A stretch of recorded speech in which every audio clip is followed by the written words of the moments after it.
When we talk about ludonarrative dissonance, we usually treat it as a bad thing. For those unfamiliar, ludonarrative dissonance is when a game's story is at odds with its narrative. The classic example is an RPG where your heroes must avert some world-ending crisis but still find time for a fishing minigame. On a gameplay level, this totally works. You want to experience all the secondary content before you complete the main plot, but on a narrative one, having the heroes put off the climax of the story in favor of side quests just doesn't make sense.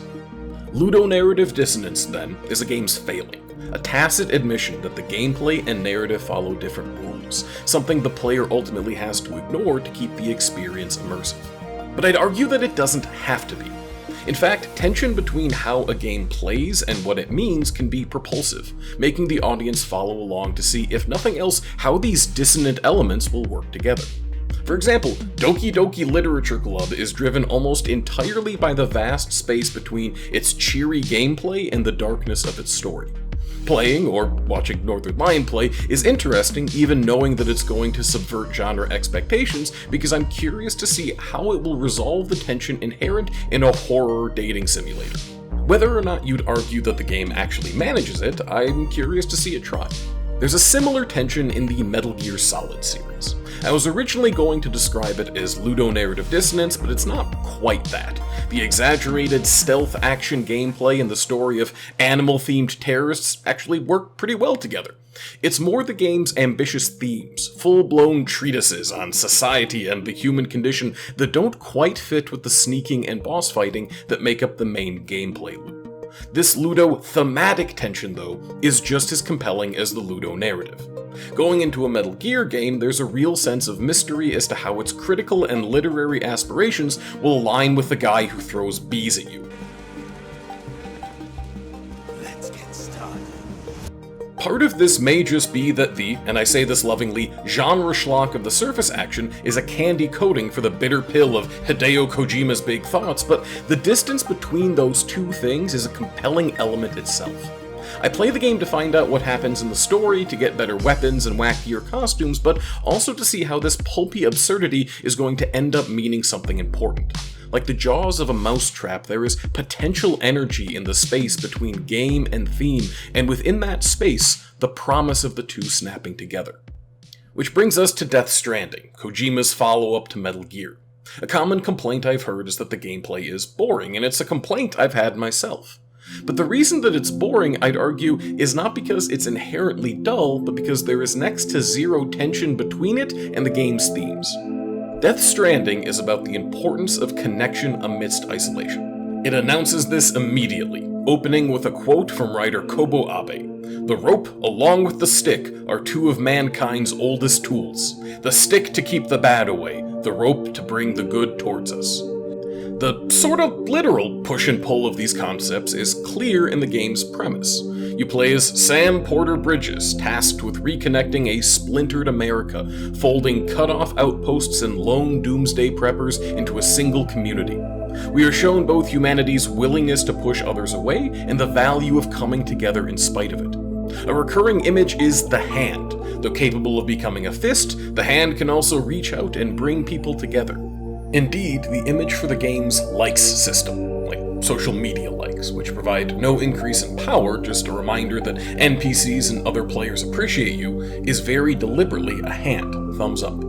You are to be the rope that draws the good together, the hand that clasps in union. The game's theme, repeated often and loudly enough that you'll pick up on it by, if nothing else, osmosis, is connection in a disconnected world. And the gameplay is connecting a disconnected world. You perform deliveries and build communities among the damp volcanic wasteland of America's corpse. You carry all sorts of stuff, food and medicine and building supplies, but also art and mementos and human remains. With each delivery, you increase that settlement's connectedness to the greater chiral network, the ultra-internet you're single-handedly expanding. And with greater connectedness, you're allowed more resources and facilities so you can make deliveries further out and expand the network even more. It's a very lonely world, especially at first, with just about all the people you're delivering to actively pushing others away, but your progression as a player is wholly tied to bringing them together. The gameplay, then, is a perfect representation of Death Stranding's themes. A little too perfect. Acting as a post-apocalyptic courier is so on the nose for the point the game is trying to make that the result feels heavy-handed. There's plenty of narrative intrigue and a steady drip of new items and equipment that open up new avenues of gameplay, but because there is no ludothematic tension, there's no mystery. It's an 80-hour game that feels solved within 90 minutes, and in that case, the actual quality of the gameplay is insignificant. It's boring because you already know what it means. So when I started Death Stranding, I wasn't really hooked. I did the deliveries, I expanded the network, I acted as a rope, as the hand reaching out, but like the jaded Sam at the start of his obvious character arc, I didn't really buy into this quest for connection. Until I could build roads.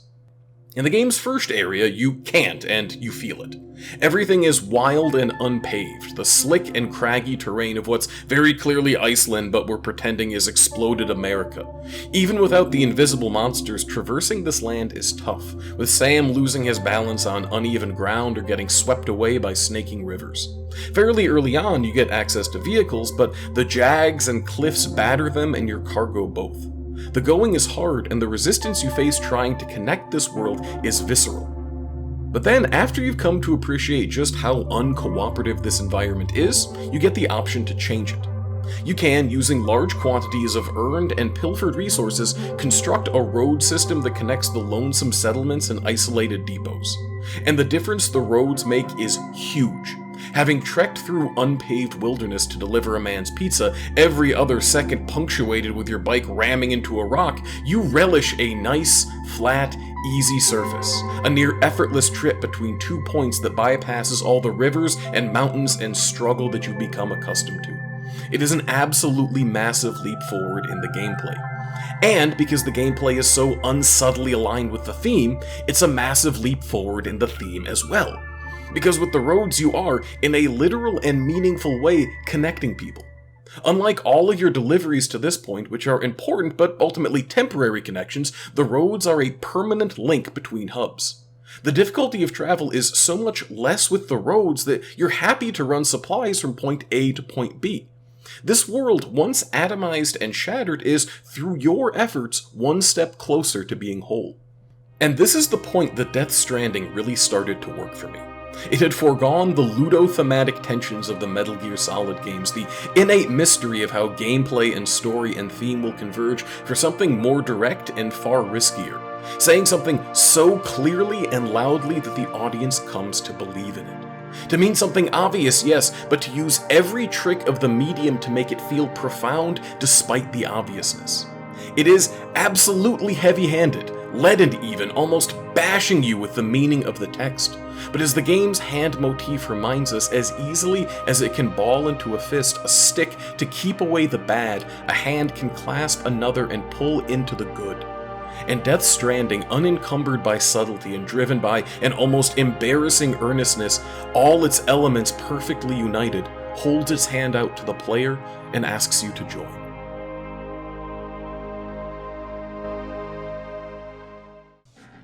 Thanks for watching this far. I just want to take this time to share some really heartfelt appreciation for the response we got to the last video. It's beyond anything I could have hoped for, and every comment with kind words and encouragement and just some other really depressing flavor text means a lot.